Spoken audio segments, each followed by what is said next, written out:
So we'll start with EEG, and then if time permits, we'll also try to cover a part of sleep. Sleep is very favorite of all of you, right? So you will see electrically what happens in the brain when you sleep. So just like waves in ECG, we have some waves in EEG, that is electroencephalogram. So in the first half, we'll talk about electrical basis of the EEG, different waves that are there in EEG, and applied importance of EEG. One of the applied importance that you know at the beginning is studying sleep. So different forms of sleep studies rely on EEG. Okay. Now, at the beginning, I'll take you back to nerve muscle physiology. In your nerve physiology and also general, you read about concepts of action potential, local potential, and resting membrane potential, right? So, local potential is a form of biopotential where the changes are there in the from the resting state, but they're not strong enough to produce a propagated signal or a propagated action potential. Subthreshold stimuli से अगर stimulate किया जाए किसी भी tissue को, that produces a local change और a local potential. Local potential, तो ये तो हो गई एक्सपेरिमेंटल सेटअप की बात. Local potential in your day to day life also are produced in different parts of the body. One of the best examples that we recently studied in CNS was the receptor potential. So before action potential is triggered in the afferent neuron or the afferent sensory pathway, receptor में जो initial response बनता है, that is a form of local potential, receptor potential. And what was the advantage of having a local potential at the receptor? Local potentials can be graded. Depending on the strength of the stimulus, potential का magnitude भी इतना ही होगा. If the stimulus is less, the magnitude of the receptor potential will be less, and this relation is linear.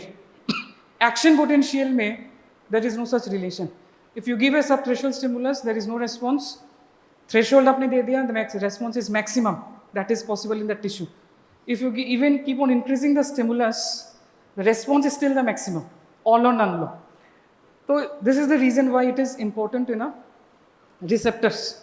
One more area where local potentials are seen is the dendrites of the cortex. So dendritic post-synaptic potential. So by this time you already know that neurons have billions and billions of neurons. So between each such neuron there is a synapse. And so accordingly you will have billions and billions of synapses. तो synapses में भी जो activity है, transmission initially is in the form of a local potential. If it is an excitatory transmitter, it is called as a EPSP or excitatory post synaptic potential. और अगर transmitter inhibitory रहा, जैसे कि GABA for example, so the potential that is produced in the neuron across the synapse is a IPSP, inhibitory post synaptic potential, right? तो cerebral cortex में जो dendrites है, so EEG is actually a summated dendritic post-synaptic potential.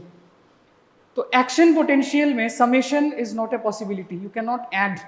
But local potential again इसमें एक और scope है कि you can actually, if there are multiple local potentials, they can actually add up and produce a resultant potential which will have a magnitude greater or lesser. So how is it possible?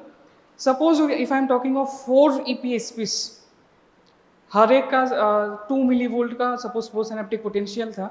So after summation, resultant will have a post synaptic potential of 8 millivolt. Sub 4 synapses, 4 dendrites में 4 synapses. So उस particular neuron में the cell body will have a resultant of 4 millivolt of post synaptic activity or potential. Summation is possible. If out of this 4, if one of them is inhibitory, IPSP, and suppose इसका जो magnitude है that is -3 millivolts, so there will be 3 2 millivolt potentials जो कि positive है. So 2 plus 2 plus 2 is equal to 6, and 1 out of this 4 was IPSP in this example. So 6 minus 3 millivolts, so resultant in this case will be 3 millivolts. So electroencephalogram is a summated post-synaptic dendritic potentials of the neurons. The first concept you try to understand. Second, if the electrodes are not placed on the scalp but rather on the pial surface of the brain. Pial surface refers to the surface which is adjacent to pia mater of the meninges. So then the record that you obtain is called as electrocorticogram, right? And event के साथ अगर आपने इसको link किया, suppose you gave a stimulus, you made a person sit, you applied a headphone, and with that headphone you are giving some form of sound stimulus. Then the recording that you obtain from the scalp, suppose if you give a visual stimulus, again you will get some type of recording. So these are then called as evoked potentials. Evoked potentials, as the name tells you, you evoke the response. You give a stimulus and get the response. So if the stimulus is a visual one, it is a visual evoked potential. If it is a sound stimulus, it is an auditory evoked potential. So these are different forms in which the electrical activity of the brain can be recorded, right? EEG, however, is traditionally refers to the first example. Scalp में आपने electrode रखा, and from the scalp, whatever net or summated potential is recordable, that is EEG. Okay. Origin of the EEG electrical basis पे, so now we know that it is a dendritic postsynaptic potential.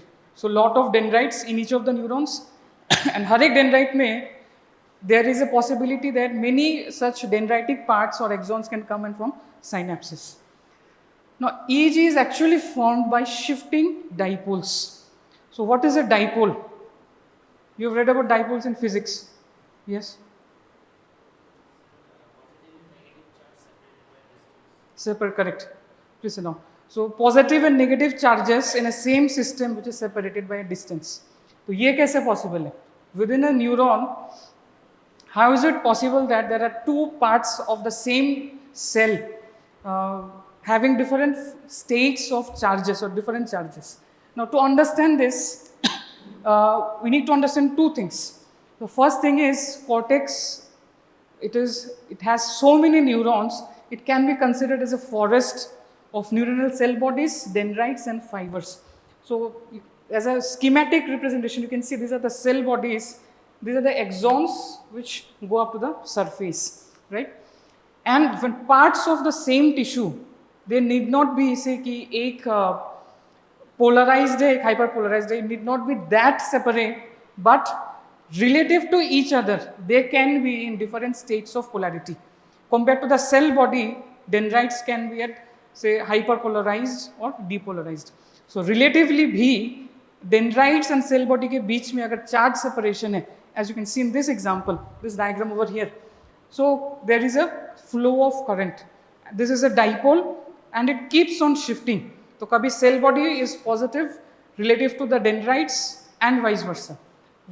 And why does this happen? Let us again go deep inside the brain. Now in the cerebral cortex you have 6 layers. I'll draw your attention to the pyramidal layers. Pyramidal layers get their name from the presence of pyramidal neurons, right? This is why pyramidal neurons may you see it is a structure of a pyramidal neuron and the number of afferents connections that is there. So these are all you can see in a schematic depiction. So there are non-specific afferents from the thalamus. The thalamus में पिछले lectures में have talked about a specific nuclei and non-specific. The non-specific nuclei majorly responsible for state of arousal. So it is receiving afferents or electrical signals from that. It is also communicating with other pyramidal cells, right? From here, from the ends of the pyramidal cell. It is also communicating with specific thalamic relay afferents, specific nuclei of the thalamus, right? And it is also communicating with similar structures from the opposite cerebral hemisphere. So एक cell में it is receiving so many electrical signals. So you understand कि हर एक moment पे the signals going into the each pyramidal cell is different, and out of these connections, some of them are excitatory, some of them are inhibitory. So moment to moment basis पे, if you record the sum of the dendritic or local potentials, it will keep on changing. So it will depend on the number of connections that are there. उस connections में से how many are excitatory, how many are inhibitory. So that's why within the individual neuron, electrical activity, the signals coming to the pyramidal neurons keep changing. Now, shifting dipole to understand this. So by the time electrical charge it reaches the dendrites, ends of the dendrites, cell body has received some other form of afferent from some other source. So, and this keeps on changing or shifting. So most of the time it happens that cell body is either positive or negative related to the dendritic terminals, right? And this is with the basis of shifting dipole. So when the sum of the dendritic activity is negative relative to the cell body, we can consider the cell body to be depolarized, and if it is depolarized, you can still excite it, right? When the sum of the cell body's dendritic activity is positive, that means the cell body can be considered to be hyperpolarized relative to the dendritic tree, or any tissue which is in state of hyperpolarization, it is less excitable. So this is what you record from the scalp through EEG channels or electrodes. Now positive wave hoga ya negative wave hoga. So there are two important determinants. One determinant you understand right now is कि अगर ज़्यादातर electrical activity EPSP हुआ, it will produce a positive wave, and if most of the electrical activity is negative, it will produce a IPSP, it will produce a negative wave. So this is one factor which decides waveform of the EEG recording. The second factor that determines it is whether it is produced in layers 2 or layer 4. So this is a spinothalamic afferent. Sensory pathways relaying through the thalamus reaching the cortex. So it is relaying in layer number 4. Layer number 4 पे अगर relay है, so it will produce a positive wave on the EEG, right? And this is because of the distance it has to travel. So distance travel करते करते the polarity of the cell body changes by the time it reaches the surface. If it is here, right, in the layer number 2, it produces a negative wave on EEG. So these are two determinants which decide waveform का polarity क्या होगा. So before we go further, what is the basis of our wakefulness, right? So wakefulness is governed from reticular activating system, where thalamus plays a very important role. Thalamus के बारे में we have already talked in details. I'd just like to recapitulate that there are two broad functional types, non-specific and specific sensory nuclei. Non-specific ones are intralaminar and midline, right? And specific ones are ventroposterolateral and ventroposteromedial, जो कि specifically sensory pathways का relay station है, right?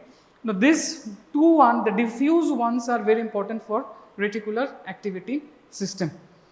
Also try to understand that all thalamic nuclei are excitatory except for the reticular nuclei which releases GABA.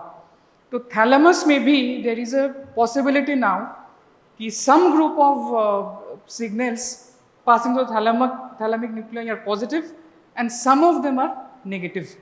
So again there is a excitation inhibition, दोनों possibilities present है. So you see here the different nuclei. So I will not go into the details, we have already talked. Reticular nuclei is, as I said, is a sheet-like nucleus on the outer external lamina. So here you have inhibitory neurons. So thalamic activity, there are two modes actually, transmission mode and burst mode. So thalamic activity एक और portal provide कर रहा है where the net activity can be influenced either in a positive way or a negative way. So इसका भी एक effect आएगा EEG पे. So this is the ascending reticular activating system. So group of nuclei. So they, as you can see, they relay in the thalamus and then diffusely across the cerebral cortex. So non-specific nuclei में relay करते हुए it further relays diffusely all across the cerebral cortex, activating the cortex. So this is the seat of our consciousness. If you are asked what is the seat, physiological or biological seat of consciousness or wakefulness, the answer is reticular activating system. Now, how is it possible that ये जो nuclei group है which is activating the cerebral cortex, how are they activated? Any thoughts? So these are neural generators, groups of nuclei. They will diffusely activate the cerebral cortex. इनको कौन कर रहा है activate? Any idea or any thoughts? Who is activating this group of nuclei? So some nuclei, some neurons present here, they have intrinsic pacemaker-like activity. तो खुद से वो मतलब कर सकते हैं. And also a more important mechanism is, you can see here all sensory tracts reaching the cortex through the thalamus, they pass through the brainstem. And as they pass through the brainstem, they give a lot of collateral branches like this. All ascending pathways, as before they reach the cortex, when they pass through the brainstem, they give collateral branches to the reticular activating system. So, din bhar, whatever our receptors are detecting, any form of stimulus, general sensation, spatial sensation, so as it passes through our ascending sensory nerves, these are the signals which activate the reticular activating system, and which in turn is activating the cerebral cortex. So this is how we are awake. So when we sleep, what happens? We are cutting off all forms of sensory input, right? So sleep may usually people switch off the light, so visual, and they close the eyes, visual input is gone. Usually you sleep, you prefer more, most people prefer to sleep in a room or a place where there is less sound. Of course, when you will have hospital postings, these things will change, right? Uske baad, you usually lie down in one place, you don't keep on walking or moving around. तो धीरे धीरे जितना भी sensory activity brain तक पहुंच रहा है, this actually is gradually shut off, and when that is shut off, activity going through the brain stem here is also reduce, कम हो जाएगा, and this activation from the collateral branches will be lost, and then reticular activating system is now itself not active, right? So this is how sleep is maintained. Okay, so I will skip through this, the role of the realizations of the reticular nuclei. Okay. The recording technique of EEG. So here, as I said, we have some electrodes in the scalp, right?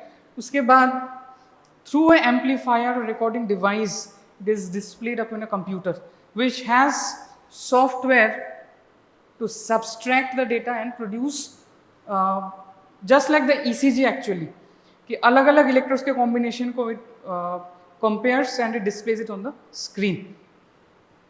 So let us see the electrodes. So electrodes, there are actually 10-20 system of electrodes that is used. Now, what does this 10-20 mean? तो जो anatomical landmarks choose किए जाते हैं, you can see it here. Sagittal plane में it is the nasion. Nasion is this part, but the bridge of the nose touches the forehead here, and inion is this part, the highest point on the occiput. So is between these two landmarks, the electrodes are placed in such a way that they will either be at 10% distance from each other or 20%. So in this case, the first electrode is at a 10% distance of the hole, and the last one also, right, over the occipital lobe. Beach ke jo electrodes hai, they are at a distance of 20% from each other, right? So that's why the name 10-20 system. Similarly, coronal plane mein we have this preauricular points from where the most lateral ones are at a distance of 10%. Baki ke jo electrodes are, they are at a distance of 20%. So this is why it is called as 10-20 electrode systems. Overall, the picture looks something like this, right? So these are the electrodes in the sagittal plane. You have one more here on the hemispheres also. These are the ones on the coronal plane, right?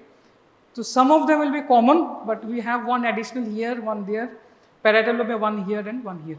So these are the set of electrodes that we use for recording EEG. Now out of these electrodes, we have some channels, right? The channels are also called, the channels are bipolar channels, common reference channels and average reference channels. Bipolar channel is analogous to the bipolar lead of a ECG. कि दो electrodes के बीच में कितना activity है, right? Similar to that, common reference method में one of the electrode is common to all the channels. So this is similar to which ECG lead, if I ask you, कि एक electrode common है, बाकी electrodes को इकट्ठा किया and we are connecting that to the negative terminal of the ECG machine. So this is similar to augmented leads, unipolar leads. Unipolar leads भी, this is actually is not a single lead. We have a electrode combination of more than two leads, two electrodes. So here also, this also is similar to that. One electrode, as you can see here, that is common to all the channels, right? And this one, this is usually the reference. So comparison from the remainings. So arrangement of electrodes that we use, it can either be a longitudinal montage, bipolar montage is this, or a common referential montage, which is this. Now let us move on to the EEG waves, right? EEG waveforms are complex, right? Amplitude and frequency, just like all waves. तो यहाँ पे भी जो important parameters हैं, one is the amplitude and one is the frequency. Now amplitude will depend on whether there is a synchronous activity or not. So this is the major deciding factor for the amplitude. Even when we are sleeping, so you need to understand this. ऐसा नहीं है कि when we are sleeping there is no activity in the cerebral cortex. Otherwise, when we sleep, we would have had a flat line, right? So sleep में what happens is, as we go into deeper and deeper forms of sleep, activity becomes more synchronized. That's why deep sleep में the waves that are produced are large amplitude, right? Low frequency, large amplitude. And during the wakefulness, when there is too much of activity, asynchronous firing happens, producing a small amplitude. So major thing which decides the amplitude is synchronicity. So I'm again emphasizing this point. If the activity of the neurons is synchronized, we have a large amplitude of the waves, and if it is not synchronized, if it is erratic, we have small amplitude. Cricket match में from outside, if you listen, so throughout the time when there is some form of, जैसे कि एक चल रहा है एक level पे जब तक ये, if you place your ear, you will have a certain humming sound. उसमें you cannot make out any specific type, but एक level पे so much of activity going on, asynchronous, but you listen to some type of humming sound continuously. But suddenly, if there is a sixer or a wicket, what happens? You see a wave, ना? आवाज का भी एक wave आता है. People cheer that, and that has a. So when activity becomes synchronous, you can make out that particular distinct pattern. So it is similar to that. Synchronous state में यहाँ पे भी ऐसा नहीं कि people are keeping there is no activity. Activity ज़्यादा, people are more excited, but that is actually in a certain way which is producing this larger amplitude. Okay. Now these are the different waveforms that are there. We'll start with beta. Gamma में I'll come to the end. Beta waves, alpha waves, theta and delta. Frequencies are mentioned in your books. So if you look at the picture from beta to delta, what is your observation? Beta से delta तक frequency कम हो रहा है या ज़्यादा हो रहा है? Frequency of the waves, it is reducing, right?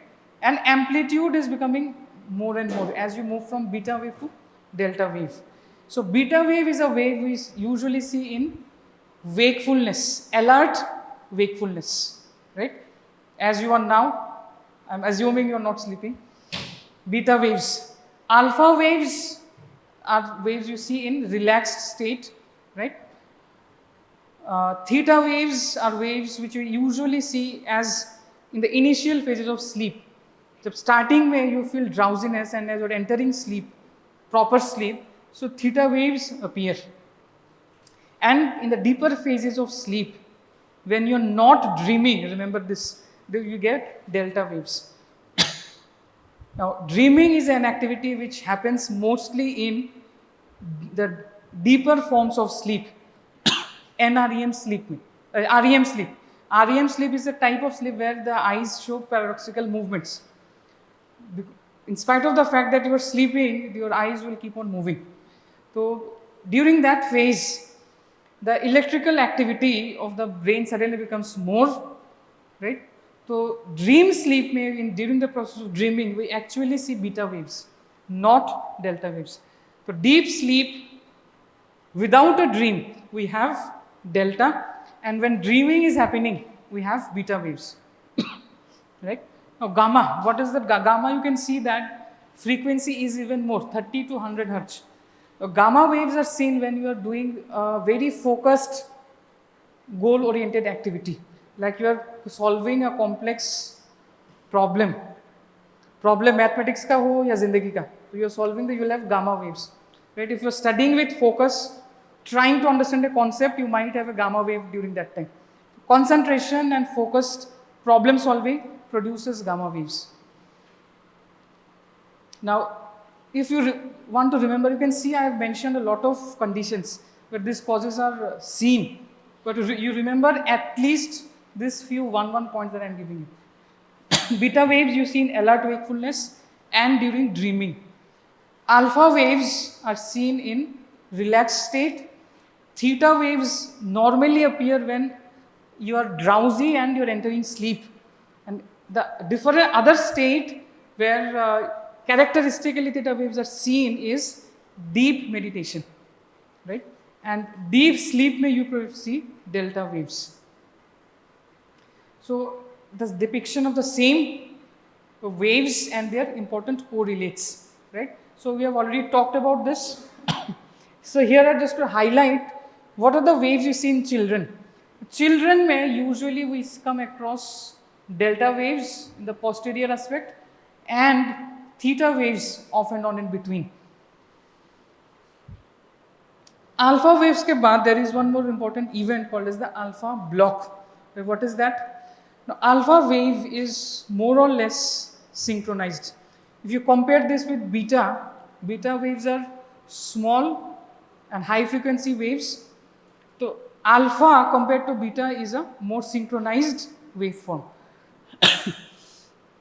Now this synchronized waveform, as soon as you open your eyes, this will disappear, right? And this is called as a alpha block. So whenever your mind starts wandering and paying attention to anything, so alpha wave is again lost, and it is, this activity is described as alpha block. You find in the different phases of sleep, what are the different waveforms. So drowsy, when you are relaxed, still drowsy, you find alpha, right? As you start sleeping, so sleep starts from N1 phase. So NREM sleep, you have N1, N2, N3 and N4, 4 stages. In some books you will find that N3 and N4 ko unhone combine karke they have given the third stage of sleep. But nonetheless, N3 and N4 physiologically they are not very different.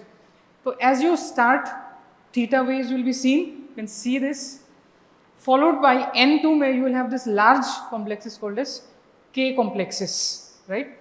N3 and in some cases N4, if you consider that as a different phase, you see the appearance of delta waves.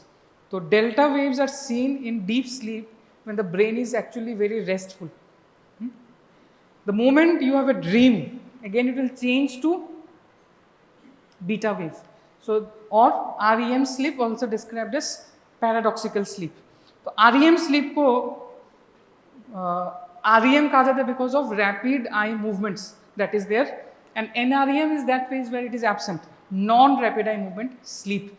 And it is also described as paradoxical sleep because you will see a lot of paradoxes. When you talk of sleep, you will see. Now, what is the applied importance of EEG? Now, EEG is used for studying sleep. We call this polysomnography. Polysomnography is a study of sleep where EEG is one of the important parameters. Polysomnography, however, also combines recording of electrical activity from the eyes, electrooculogram, right? EMG, So from the mentalis muscle and masseter muscle, parts of the lower limbs also. So these three together, EEG, that is electroencephalogram, electrooculogram for the eyes, and electromyogram from different muscle groups. So this is combined together and studied in the form of polysomnography. Additionally, some new the other parameters जो electrical studies नहीं है, they can also be included, like oxygen saturation. Oximetry can be done. Airflow can be seen from the lungs or from the nasal cavity, right? So these are electrical activities, and these are not these parameters are not electrical parameters. They can also be combined with the traditional polysomnography. Apart from this, EEG is important for diagnosing epilepsy, the type of epilepsy, and EEG is also one of the important indicators, a criteria that is described for declaring death of a person. So these are three applied aspects of EEG. Sleep, so we'll talk about sleep in the coming half an hour or so. Epilepsy is an erratic brain activity, right? So epilepsy is the disorder, and the event that is there in epilepsy is the seizure. And seizure is you can see here, abnormal, excessive and asynchronous activity. Some part of the brain there is some focus which keeps on firing and producing abnormal activity. Now depending on whether it is the involvement of the whole brain or a part of the brain, we can classify them into generalized and focal seizures.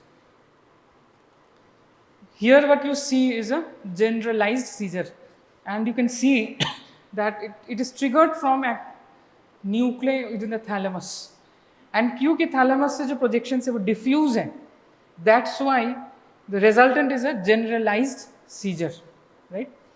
Where you have this type of single point focus causes, you can see some form of trauma which necessarily need not be generalized.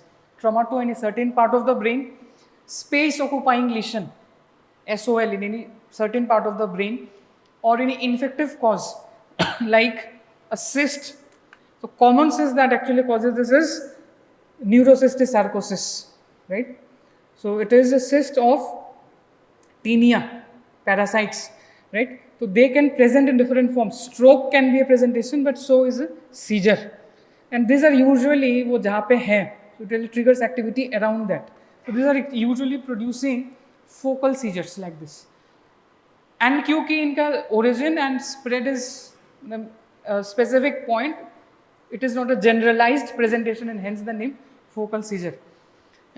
Focal seizure, if this erratic discharges somehow reach the thalamus, शुरू यहाँ से हुआ था, somehow electric activity it reaches the thalamus, then they can become generalized after that. Because thalamus, as I said, the projection is diffuse throughout the brain. This type of presentation is a focal seizure with secondary generalization. So you have three patterns of seizures. Generalized to start with, second is focal, and the third one is a focal seizure with secondary generalization. And that will happen once the thalamus gets involved, right? So these are the examples of thalamus, EEG and its importance for epilepsy.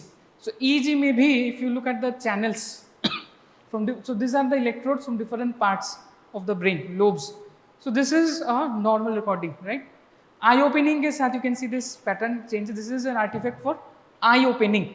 It's not an erratic or asynchronous activity. Synchronous hai pure. This is an example of an erratic activity. And suddenly you see this burst of discharges, and ये हर channel में है. So this is F3 frontal, C for the central. So all over the electrodes, everywhere in all parts, frontal से लेके occipital, temporal, parietal, everywhere you find this excessive abnormal discharges, right? So EEG में अगर सारे channels में अगर ऐसे picture है, so this is an example of GTCT, generalized tonic-clonic seizure, right?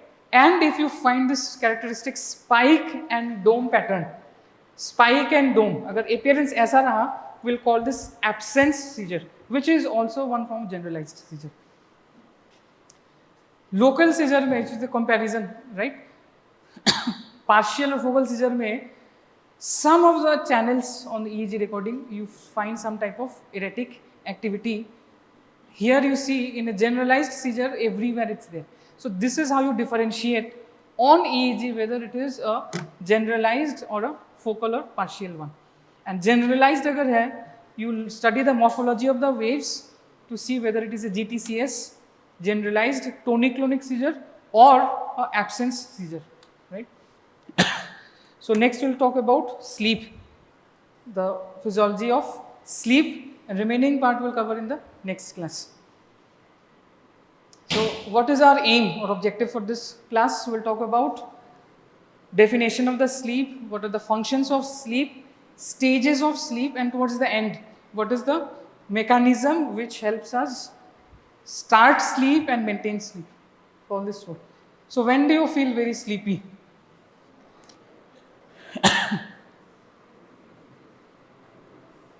So I've seen some people sleeping. You can see he's already, his head is down.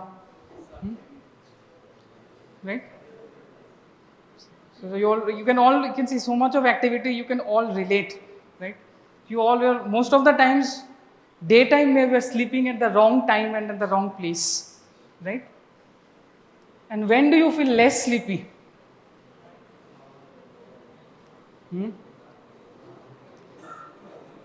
So right now you are having a lot of exams at a stretch. So do you feel sleepy or less sleepy now? Less sleepy? So when you have exam stress, you feel less sleep, right? So what does this tell you? Ki stress mein your sleep gets affected, right? Does this have a physiological correlate? So we'll try to answer this, right? And कितने गाने भी लिखे गए उसमें कि नींद कब कब उड़ जाती है, right? So day-to-day experiences, like, so jokes apart, we'll try to understand sleep from a scientific point, and we'll also relate all the scientific points to our experiences, right? Experiential learning. So what is sleep and coma? What is the difference? So consciousness is reduced, right? In sleep also, in coma also, you have a depressed consciousness. But from sleep, you can wake up normally, right? Which may not be the case with coma. Unless you are seeing Ekta Kapoor serial, usually it won't happen, right? Daily soaps ko alawa. So sleep is a state of depressed consciousness, and you see the word temporary. So that is very important. It is a temporary state of reduced consciousness from where a subject can be aroused with appropriate sensory stimulus.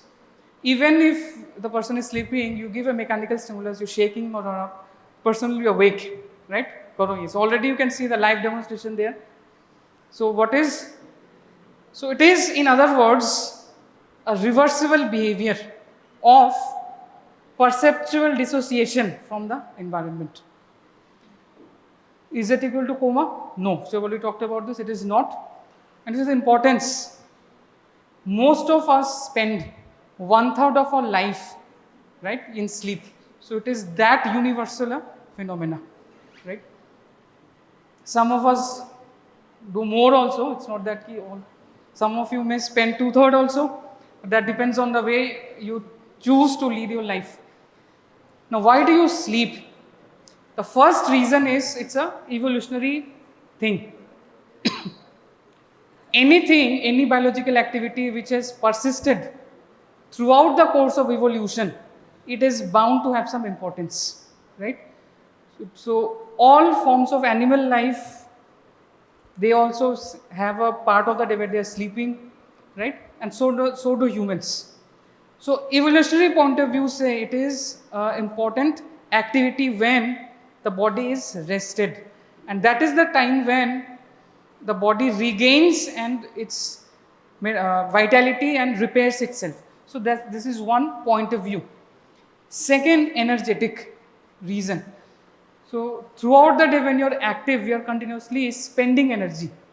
So you need to have a part of the day or part of your 24-hour cycle where you are not spending that much energy and you're in a state of gathering. This is one of those. And cognitive. What we mean is sleep is very important for the neural maturation, right? Consolidation of memory. So all type of housekeeping activities in the brain, so they all happen during sleep. So these are three important reasons why we sleep. So evolutionary point of view, it is important to maintain a balance between energy expenditure and calorie consumption, energy consumption. So this is one, that aspect also is there. And lastly, mental housekeeping.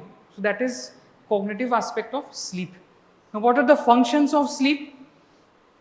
Learning and memory consolidation. This is the most important function. So that is why we always advise right before the exam, 1 or 2 days before the exam, you should not be depriving your body of sleep, right? Nothing that you read that time will go into your long-term memory. So it will always be short-term. Consolidation is a process which happens in the hippocampus. So short-term to long-term, you need a cycle of REM and proper REM and NREM sleep cycle to happen for this process of consolidation. So very, very important. Mental housekeeping का मतलब क्या है कि throughout the day our brain gathers lot of information, right? Starting from the moment we get up to the moment we sleep the next time. Now once it has gone to the brain, during that process we have a filtering mechanism. We know which are important things, which are not important things, and then but even then, even the unimportant things also register themselves in the brain. So neuron का जो number है वो तो limited है, right? That is not endless. So memory storage space of the brain is limited, right? Just like your pen drive or hard drive. So for the events of the next day, unnecessary information needs to be deleted, right? That has to be wiped out from your neural networks and synapses. So that is done during sleep. And this is what we refer to as mental housekeeping. Then secondly, neural maturation. This is very important in the initial stages of your life, right? You will find that children sleep more compared to the adults. So biologically, these things have evolved in such a way that they are all exactly the way it should be. Initial phases of your life, say up to 5 years of age, and more specifically up to 2 years, the first 2 years of life, there is enormous amount of dendritic proliferation and arborization, right? Strengthening of synapses. So very important neural activities happen in that phase. So sleep ensures that this maturation happens properly. So one aspect is this. Third important function is conservation of energy. So there is a balance between the metabolism and calories. So there was one experiment on mice again. So their body weight, so this scientists observed that even after maintaining all optimal conditions, maintaining the body weight, energy and all of this, just one group of mice, they did not allow them to sleep, right? All other parameters controlled. The mice which are not allowed to sleep, they did not survive beyond a few weeks. So सारे parameters अगर constant है तब भी just by the fact that you're deprived of sleep can have grave consequences. It is important for the temperature balance, immune competence. So activity of T lymphocytes become better when you are having good and adequate sleep. So it is very important for immunity also. And restorative. You have read about certain hormones, especially growth hormone, which the growth hormone spikes during sleep, right? This is the phase of your day-to-day life where tissue repair happens, growth happens. So this is also one function of sleep. So these are the functions of sleep. So why do we need to study about sleep, right?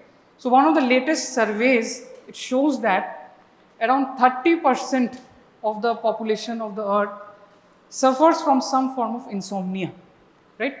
Inability to sleep. And when we refer to insomnia, we are actually referring to a condition where sleep onset is either affected or sleep quality is affected, right? दोनों चीजें हो सकती हैं.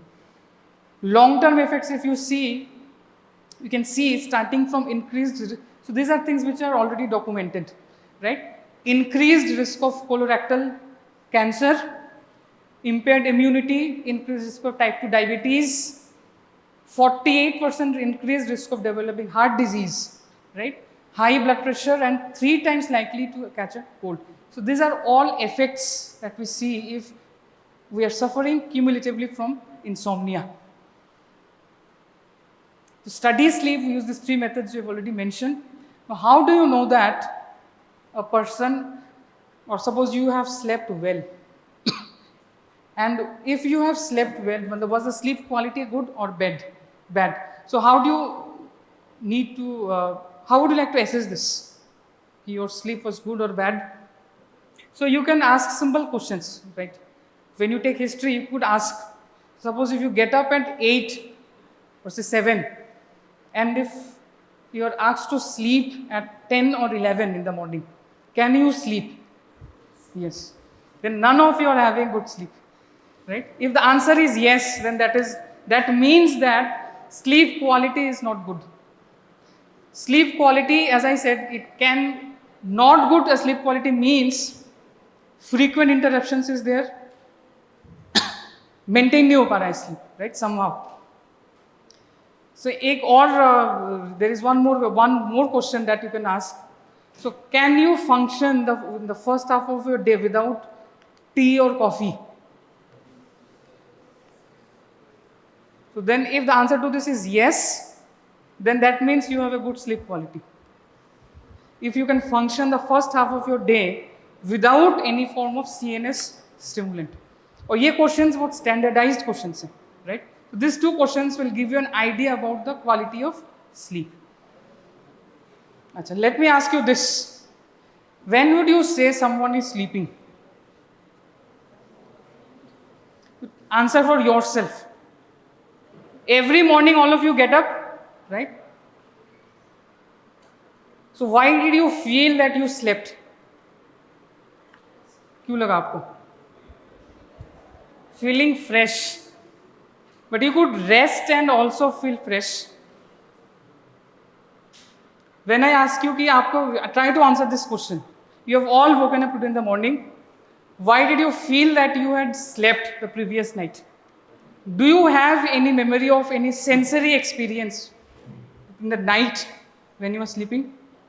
You don't have any memory, right? So, ये एक biological cue है, right? So every day, so let's think about it.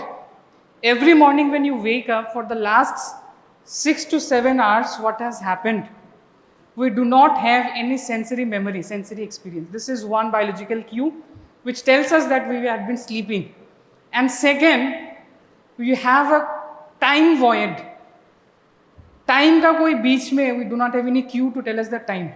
When you slept, it was night, say 12, 11 or 12 at night, and when you woke up, it was 6 to 7 hours later. So sensory void and time void. These are 2 important biological cues which tell the body that you had been sleeping. Of course, if you had a good sleep, you will feel refreshed. As Arnav was saying, good sleep के बाद you will of course feel refreshed. Okay. Now, architecture of sleep, we'll just talk about this and end today's class.